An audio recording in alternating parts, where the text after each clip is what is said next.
When I collapsed at work, the fluorescent lights overhead fractured into blinding shards, my body crumpling as though the air had been sucked from the room. Voices blurred, someone shouted my name, and then nothing but the sensation of falling into a pit I could not escape.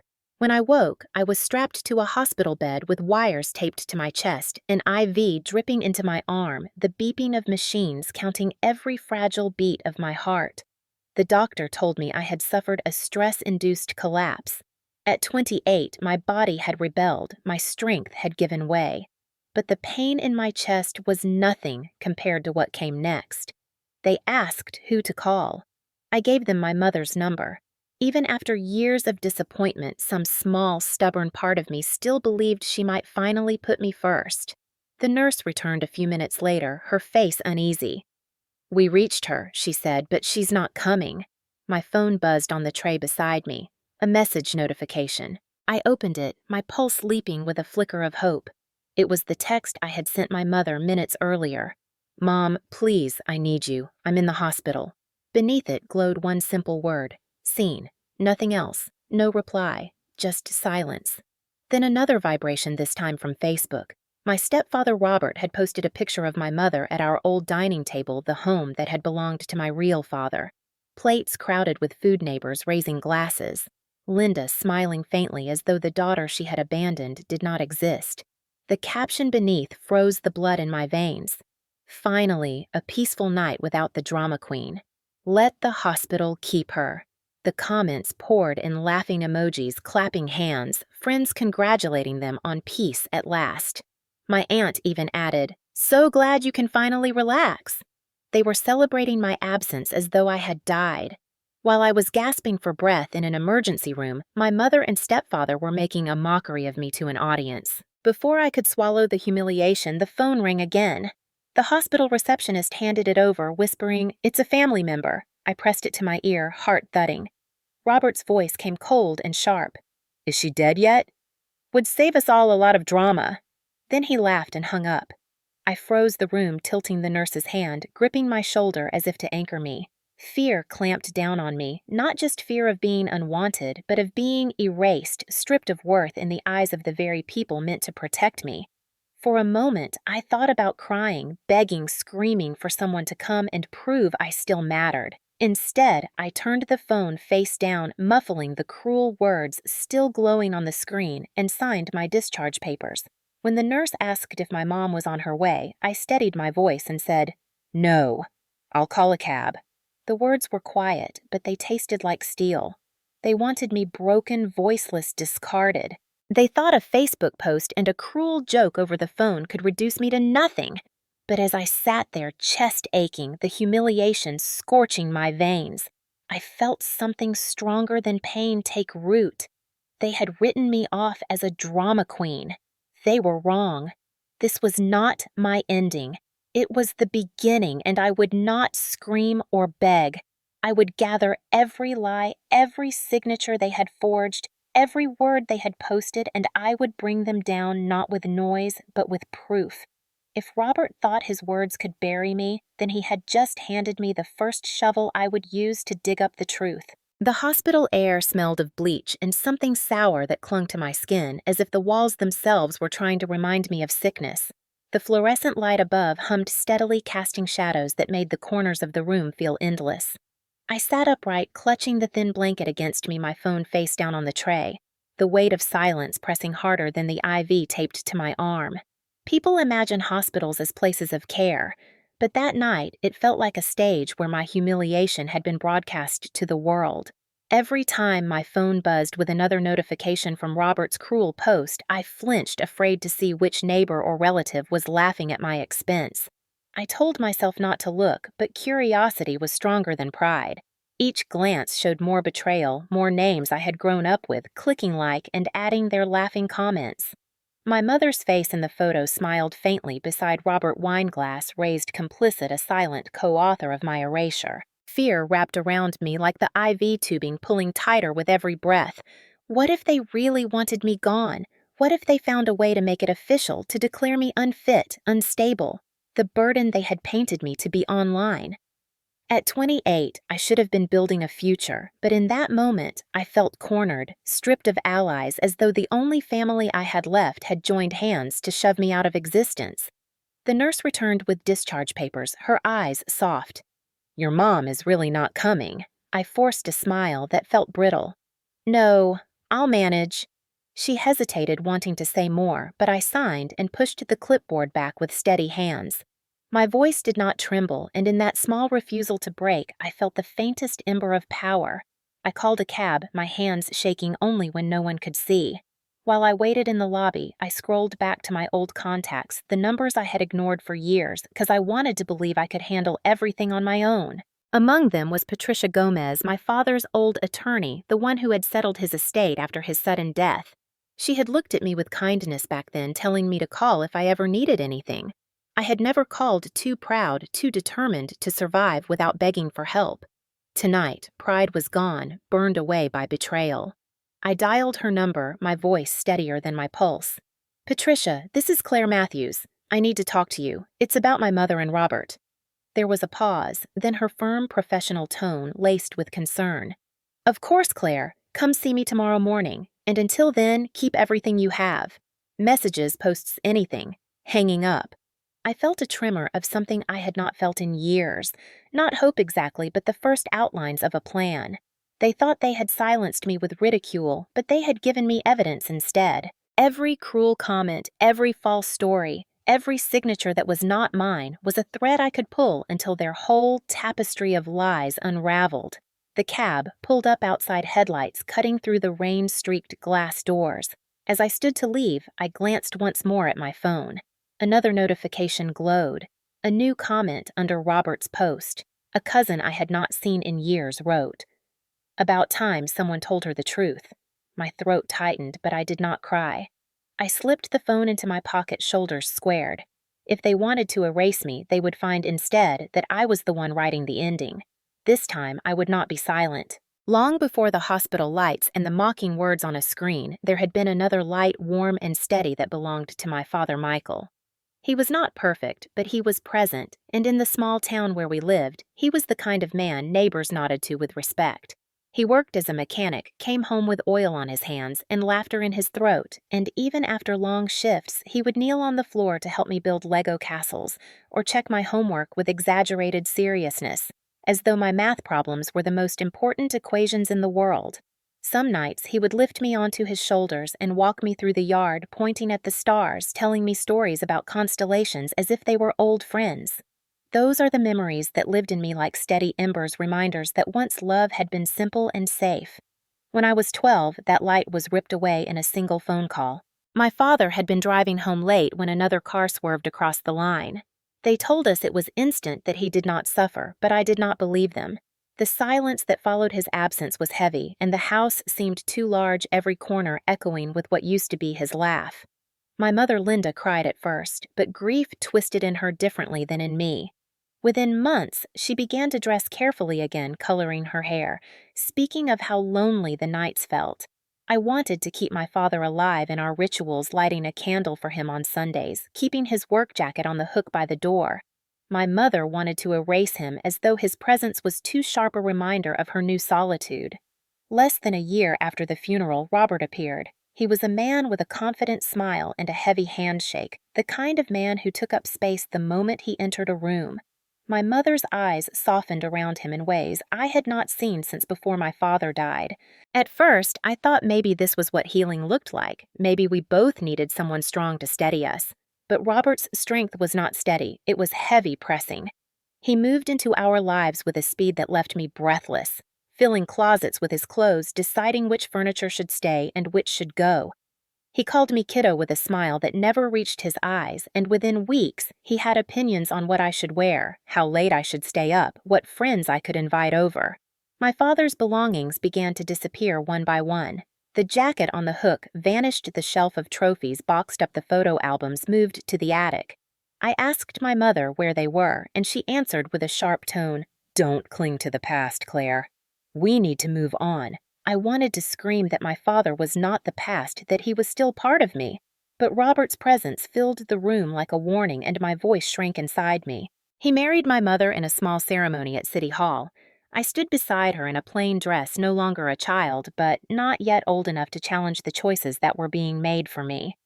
When they signed the papers, I felt something break quietly in my chest. It was not just that my mother had chosen another man, it was that she had chosen to let go of my father so completely, as if those 12 years of love were too fragile to survive her loneliness. From then on, Robert was not just a guest. He was the ruler of our home. He sat at the head of the table where my father once sat. He handled the bills, he commented on how much food I ate, and he reminded me often with a grin that felt sharp that I was lucky he was around to provide. My mother laughed at his jokes, leaned against his shoulder, and told me to show respect. But when the house was quiet at night, I pressed my face into my pillow and whispered to the stars my father had once pointed out. I told him I missed him, that I would remember him even if no one else did. That promise became the thread I held onto in the years that followed, even as Robert tightened his grip and my mother drifted further from me. It was the beginning of the pattern that would lead me to that hospital bed years later, the moment I realized that the person meant to protect me could choose instead to erase me. Robert's control did not arrive all at once like a storm. It crept in slowly, disguised as help, disguised as order. At first, he insisted on managing the household finances because, as he put it, Linda was too emotional to handle bills and deadlines. My mother accepted with a relieved smile, saying how wonderful it was to have a man who could take care of everything. I was 14 and already old enough to see the change, the way he placed himself between us and the world, the way every decision passed through him. When I asked about using my father's old computer for schoolwork, Robert said it had been donated to a church drive. When I looked for the albums of photos I used to flip through, my mother told me Robert had boxed them up to protect them from damage. I noticed that every trace of my father seemed to vanish once Robert touched it. When I mentioned how wrong it felt, Robert leaned back in his chair and said with mock patience, "Claire, your problem is you live in the past. Your mom and I are building a future. You need to grow up and stop being dramatic." My mother echoed his words like a chorus. "He's right, honey. You make everything bigger than it is." That was the first taste of gaslighting, the slow twisting of reality, until I doubted my own memories. In school, I kept my head down, worked hard, and tried not to cause trouble. But at home, Robert always found a way to remind me that I was a guest in what had once been my own father's house. He criticized my clothes, called my friends a bad influence, questioned why I needed so much time alone in my room. He inserted himself into conversations with my mother, answering for her laughing when she tried to protest. And when they fought, when his voice thundered and his hand slammed against the table, my mother would shrink back, and then later when I asked if she was okay, she would snap at me, "Don't provoke him. He's under stress. You don't understand what it means to keep a family together." Once, I saw him shove her hard enough that she stumbled into the counter. My body surged forward, ready to scream, ready to defend, but my mother's eyes cut into me with fear and warning. "Go to your room, Claire," she ordered, as if I had been the one who crossed a line. I went upstairs and pressed my palms against my ears, but the muffled sound of Robert's voice still reached me, steady, domineering, unchallenged. Years passed like that, each season marked not by birthdays or holidays, but by what Robert allowed and what Robert denied. He demanded respect, but offered none. He reminded me constantly that without him, my mother and I would be nothing. My mother began repeating his phrases until I sometimes could not tell where her voice ended and his began. She stopped comforting me when I cried, stopped defending me when Robert mocked me. Instead, she called me ungrateful, told me to stop creating conflict. When I earned a scholarship letter in high school, proud and trembling with excitement, I ran to show her. Robert plucked it from my hands before she even finished reading. "Scholarship or not, you'll still owe us respect," he said, folding the letter like it meant nothing. My mother only murmured, "He's right, Claire. You act like the world revolves around you." I realized then that no achievement, no effort would change the way they saw me. In their story, I was always the difficult one, the dramatic one, the problem. By the time I left for college, I paid my own way with grants and part-time jobs. My mother never sent me care packages. Robert never called to check in. When I returned home during breaks, the house felt less and less like mine. My father's laughter was gone. The wallpaper we had chosen together, painted over in colors Robert liked, the shelves filled with decorations that bore no history, no memory. I tiptoed through my own childhood home like a stranger, and every time I tried to reclaim something, an old book, a framed picture, a piece of my past, Robert's voice cut through the air. That junk belongs to me now, and my mother standing beside him always nodded. It was then I understood the cruelest part of gaslighting. It is not only making someone question what is real, it is making them feel alone in their truth, silenced in their own home, convinced that no one will ever stand with them. That isolation hardened around me year after year until the night in the hospital when I realized it had prepared me for one thing. They had taken so much from me already. They would not take the rest without a fight. By the time I was in my 20s, the line between family gatherings and exile had blurred so completely that I could no longer remember the last time I felt welcome. Holidays that once meant warmth now became excuses whispered over the phone for why I should stay away. "It's better if you don't come." "Claire," my mother said one Thanksgiving, her tone rehearsed and flat. "You bring tension and Robert doesn't want drama. We just want peace." Peace, I thought as I hung up the phone, was their code word for silence, for my absence, for erasing me without having to admit it. On Christmas, I drove past the old house that had once belonged to my father and saw through the lit windows a party unfolding, neighbors crowding inside, Robert holding court at the head of the table, my mother smiling as though the ghost of her daughter never lingered outside in the snow. I sat in my car watching shadows dance across the curtains, my chest aching with a mixture of rage and grief until finally I drove away before they could see me. Birthdays came and went without calls. When I asked my mother why she forgot, she said curtly, "I didn't forget. I was busy. You always expect too much," Robert added with a smirk. "People who act like victims usually end up alone." Their words clung to me like tar sticky and dark, convincing me that maybe I was the problem. Maybe I really did bring the chaos they accused me of. Yet deep down, I knew the truth. Their peace was built on my erasure, their laughter constructed from my exclusion. The humiliation became sharper when I learned about the lies they spread to others. At a cousin's wedding, I overheard someone whisper that I had refused to come because I could not handle seeing my mother happy again. Another relative told me Robert said I had emotional issues and needed space. I wanted to shout the truth, but my mother's eyes across the room were cold and warning, daring me to break the illusion she had chosen. The final blow came at a family reunion where Robert raised his glass and declared to the crowded backyard, "To Linda for carrying this family despite all the burdens." His gaze slid to me, his smirk deliberate, the crowd clapping as if his words were noble instead of poisonous. My mother laughed softly and leaned against him, her approval sealing the insult.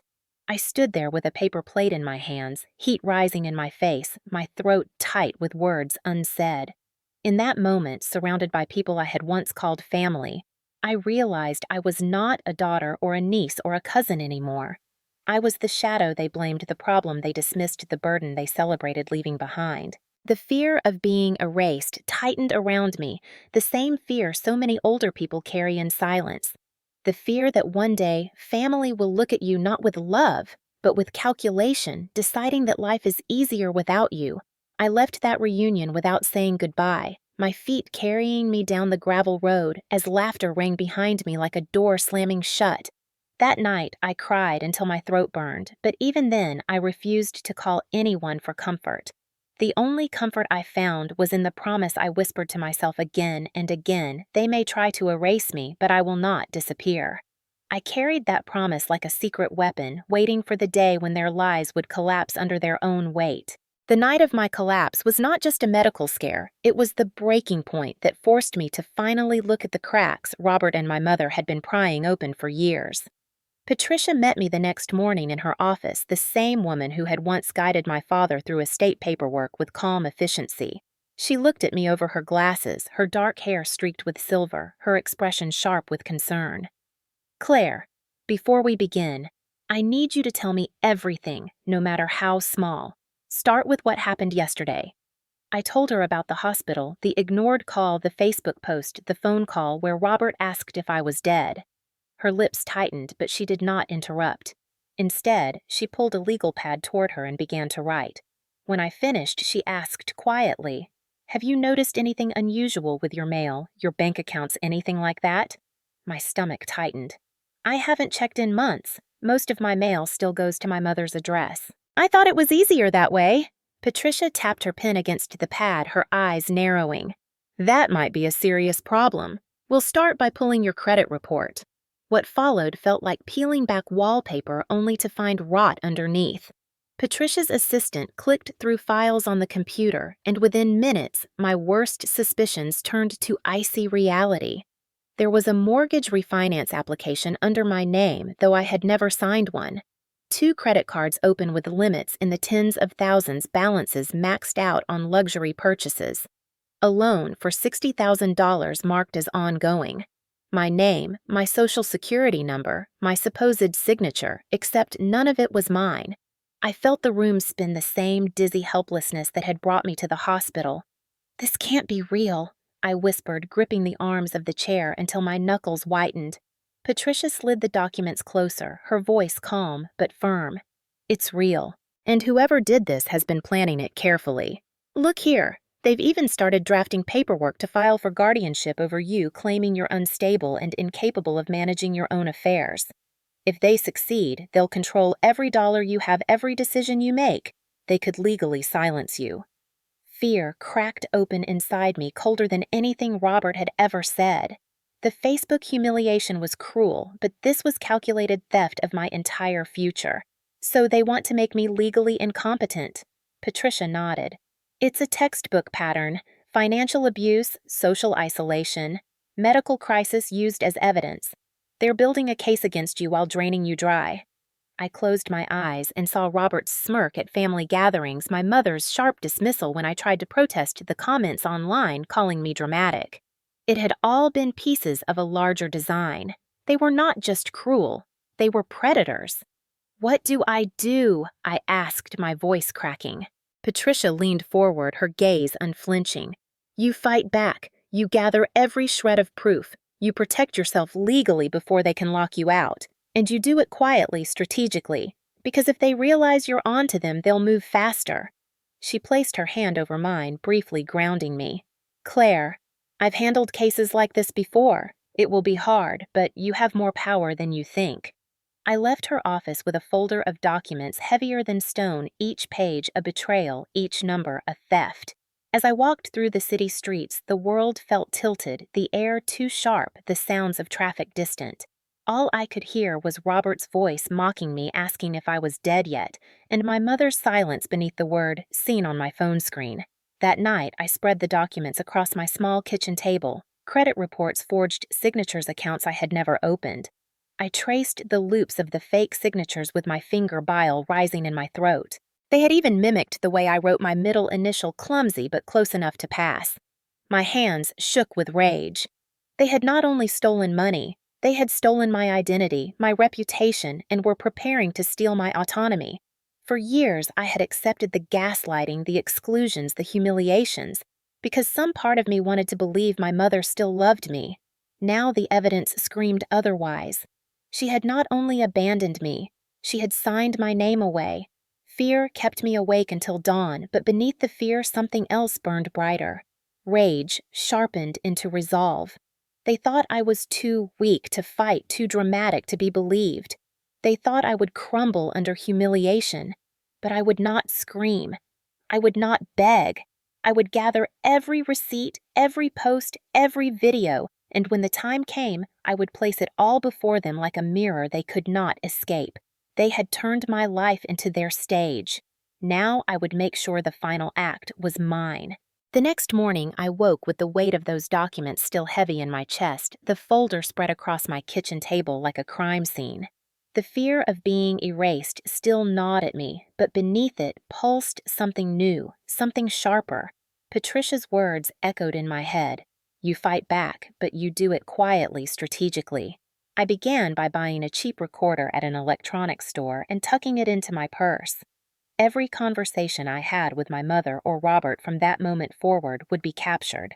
My phone became a vault, every screenshot of Robert's cruel Facebook posts, every comment from relatives calling me unstable, every text from my mother that dismissed me or accused me of stirring drama. I made copies and stored them in cloud folders with passwords Robert could never guess. Each small act felt like reclaiming pieces of myself they had tried to strip away. One evening, I returned to the old house, the one my father had paid for with decades of labor, the house Robert now claimed as his own. I only wanted to retrieve a small wooden box of my father's letters that I kept in my old closet. When Robert opened the door, his smile was sharp and cold. "Well, look who remembered she has a family," he sneered. I asked calmly for the box. His laugh echoed down the hallway. "You think you can just come in here and take what you want? Nothing in this house belongs to you anymore." He shoved me backward when I tried to step inside. I stumbled, catching myself against the porch railing, pain shooting up my arm. From the corner of my eye, I noticed our neighbor Mrs. Collins standing in her yard phone raised. I did not realize until later that she had recorded the whole thing. Robert's shove his words my mother's silence as she stood behind him. That video would become a weapon more powerful than any argument I could make. Patricia was thrilled when I showed her. "This is gold," she said, replaying Robert's sneer frame by frame. "It proves abuse. It proves possession. It proves intent. With this, the Facebook posts, and the financial records, we can build a case so airtight they won't see daylight for years." I sat across from her, my hands wrapped around a mug of coffee, trembling, not with fear this time, but with the cold rush of possibility. For the first time, I wasn't the one on the defensive. I was preparing my own attack. Night after night, I added to my arsenal. I pulled bank statements, cross-checked purchase dates with photos on Robert and my mother's social media vacations, to Resort's new cars, jewelry my mother wore in photos, all tied directly to fraudulent charges in my name. I kept a journal, a timeline of every slight, every exclusion, every gaslighting comment. I knew the defense they would try to use. Claire is unstable. Claire is dramatic. Claire is making things up. But my journal, my screenshots, my recordings, my documents would tell a story no one could dismiss. The quiet resistance became my shield. When my mother called one night to accuse me of turning the family against her, I spoke gently but recorded every word. When Robert left a voicemail demanding I stop slandering him, I saved it and sent it to Patricia. I did not fight back with shouting. I fought back with evidence. Each act of quiet defiance strengthened me, and I could feel the shift. For years, I had been their victim, isolated and humiliated. Now, though they did not yet realize it, I was their accuser. The final piece of the puzzle came from the credit report Patricia had flagged. Buried among the inquiries was a note about consultations with elder law attorneys. It meant they were preparing not just to drain me, but to file legal guardianship, stripping me of control forever. That realization transformed my fear into steel. If I stayed silent, they would win. If I acted loudly, they would paint me as hysterical. So I chose the path in between, quiet but unrelenting. By the time the family gathering approached, the one Robert and my mother had planned to showcase their supposed success, I was ready. Patricia helped me prepare the legal filings. Mrs. Collins agreed to testify about the shove on the porch. And in my bag, I carried copies of the documents, the screenshots, the recordings. They had written me off as weak. Soon they would see how dangerous a quiet, steady voice can be. The night of the family gathering arrived with the air thick from summer heat and the sound of laughter spilling out of the old house that no longer felt like mine. Cars lined the driveway, relatives and neighbors clustered on the porch, and through the open windows I could see the glitter of wine glasses raised in toasts. Robert stood at the head of the dining table, his booming voice carrying his arm wrapped possessively around my mother's shoulder. They looked like hosts of a kingdom built on lies, smug and unchallenged. I walked up the steps, my heart pounding but my stride steady.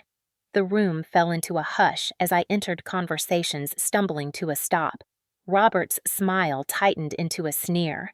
"Well, if it isn't the ghost who loves to haunt us."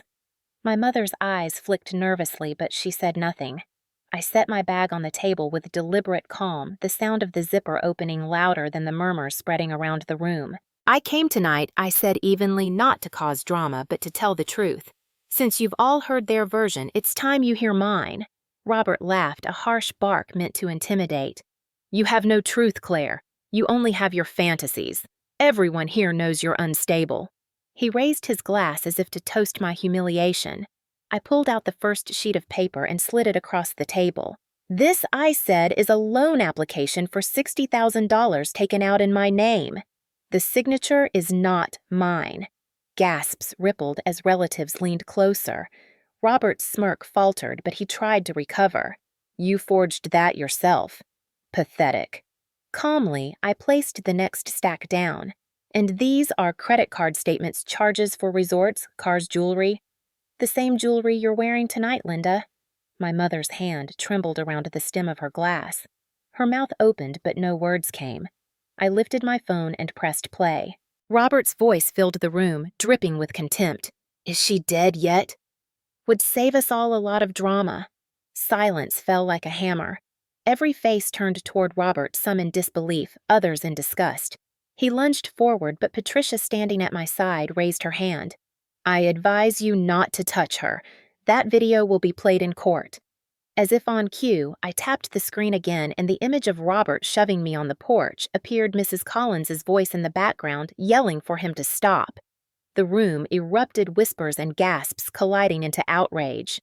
You abused her, one aunt hissed. I saw that post, another cousin muttered. Robert's face flushed crimson veins standing out in his neck as he pointed at me. She's lying. She's twisting everything.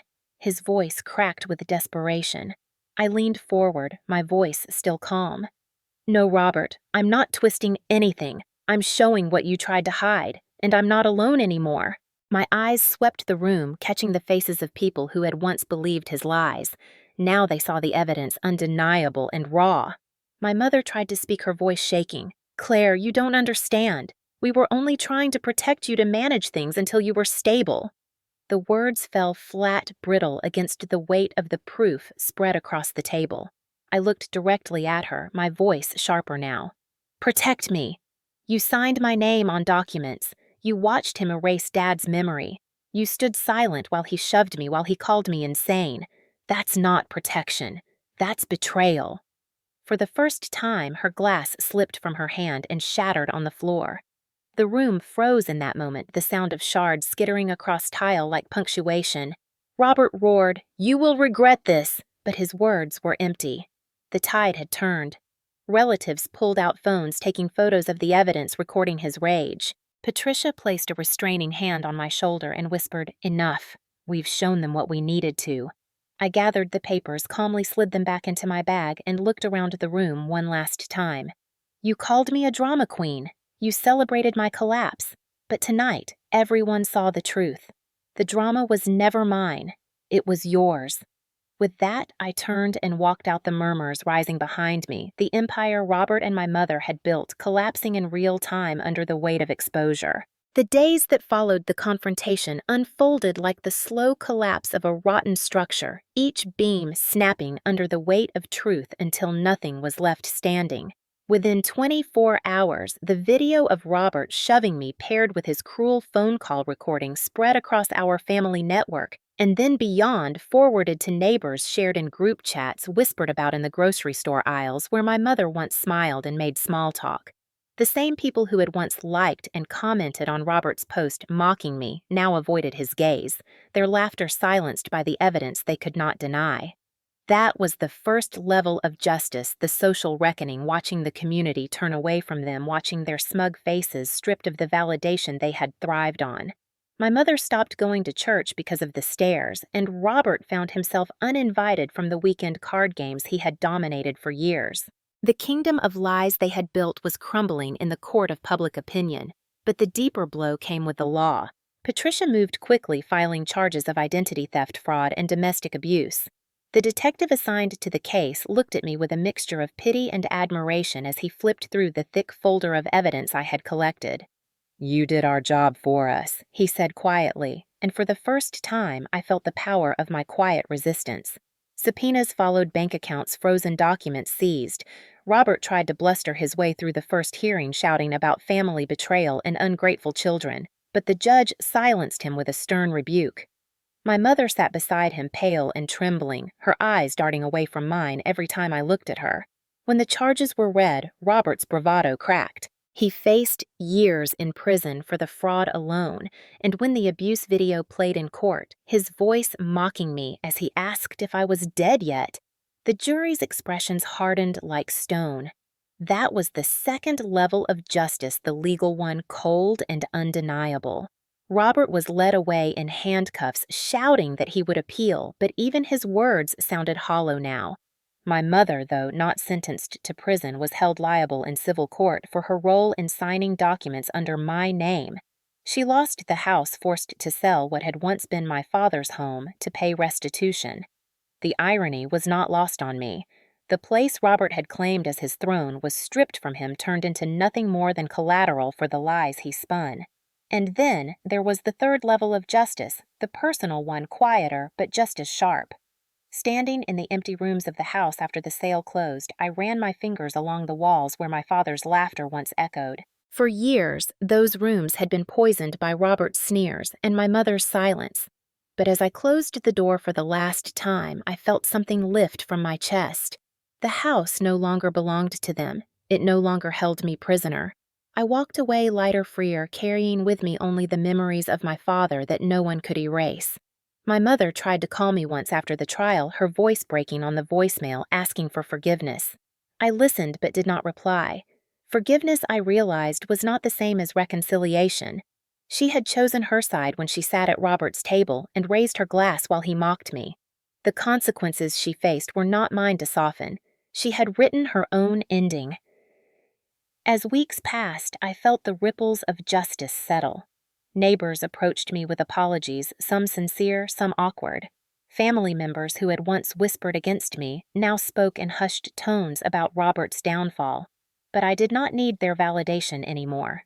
The true victory was the quiet knowledge that I had fought back, not with rage, but with truth, that I had taken every weapon they used against me and turned it back on them. Robert behind bars. My mother stripped of her stolen comforts, the community awakened to their cruelty, and me standing free. That was justice on 3 levels, and it was more than I had ever dared hope for on the night I collapsed alone in the hospital. Months passed, and for the first time in years, I woke without dread pressing down on my chest. The silence of my small apartment was no longer the suffocating kind, but the peaceful kind, the kind that came when you finally stopped waiting for the next blow. I used part of the restitution settlement to buy a modest home of my own. Not grand, not ostentatious, but mine. On the first night, I walked from room to room carrying a single box of my father's belongings, the letters, the photographs, the small trinkets Robert had not managed to sell or destroy, and I placed them carefully on shelves where they would be safe. It felt like reclaiming not just my father's memory, but myself. I did not celebrate with champagne or parties. Instead, I sat on the porch steps with a cup of coffee and listened to the quiet hum of cicadas. For years, quiet had meant danger, the calm before Robert's storm, but now quiet meant peace. True peace. My days slowly filled with new routines. I joined a local support group for survivors of financial abuse and domestic betrayal, mostly women and men older than me. Some, my mother's age, some even older. They sat in folding chairs in a community center and spoke about children who had stolen their savings, spouses who had forged signatures, siblings who had abandoned them. I listened at first, then spoke, and when I told them about Robert and my mother, about the Facebook post, the forged loans, the shove on the porch, I saw their eyes widen, not in disbelief, but in recognition. They knew. They had lived versions of it. After the meetings, they would hug me, thank me for being brave, though I never felt brave, only stubborn. In time, I began volunteering at an elder abuse prevention center, helping others recognize warning signs, teaching them how to collect evidence quietly the way I had. Each story I heard was a reminder that what happened to me was not an isolated cruelty, but part of a larger pattern, a disease of betrayal running through families. Some days it was overwhelming, but it also gave meaning to my scars. I had not only survived, I had turned survival into a weapon to protect others. My mother's absence became a dull ache rather than a gaping wound. Sometimes late at night, I would replay her silence the way she read my message at the hospital and chose not to reply. Forgiveness was complicated. I did not wish her suffering, but I could not offer her comfort either. The boundary I had drawn was my protection. Robert's letters from prison arrived twice filled with blame, insisting I had destroyed his life. I never replied. Some people never change, and it is not our responsibility to wait for them to. What mattered was that the law had spoken, the community had seen, and I had walked away intact. Healing was not a single moment, but a series of small ones. The first time I laughed freely without guilt. The first time I walked through a grocery store without bracing for whispers.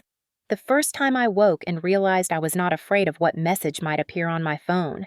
One evening, I sat under the oak tree in my new backyard, a notebook on my lap, and wrote a message to myself. Peace isn't staying silent while they destroy you. Real peace is when you refuse to be their victim anymore. I taped it above my desk where I would see it each morning. That sentence became my compass. The betrayal had nearly broken me, but it had also taught me the strength of quiet resistance, the kind that builds slowly and strikes with truth rather than noise.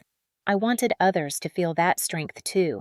So when I told my story, whether to a room of survivors or to a neighbor over coffee, I always ended the same way. You are not as powerless as they make you believe. You can protect yourself. You can fight back. You can write your own ending. Standing on my porch one late afternoon, watching the sun dip low and turn the sky gold, I thought of my father. I imagined his voice pointing out the constellations, telling me I was stronger than I knew. I whispered into the fading light that I had kept my promise. I had remembered him. I had not disappeared. And now, for the first time in my adult life, I was free. If you have ever felt betrayed by the very people who were supposed to protect you, if you have ever been silenced by lies or treated as if your pain was too dramatic to matter, I want you to know you are not alone. Stories like mine are everywhere, hiding in plain sight behind closed doors, and every time we speak them out loud, we take back power from those who tried to erase us. Your story matters. Share it in the comments below, because there is someone watching right now who needs to know they are not the only one. If you felt the anger, the fear, and finally the relief of justice in my story, tap the like button. It lets me know these words reached you. And if you want more stories of survival, resilience, and truth, subscribe to this channel and join a community that believes in justice, not silence. Finally, tell me where you're watching from tonight. I love knowing how far these voices travel because together we are louder than any lies.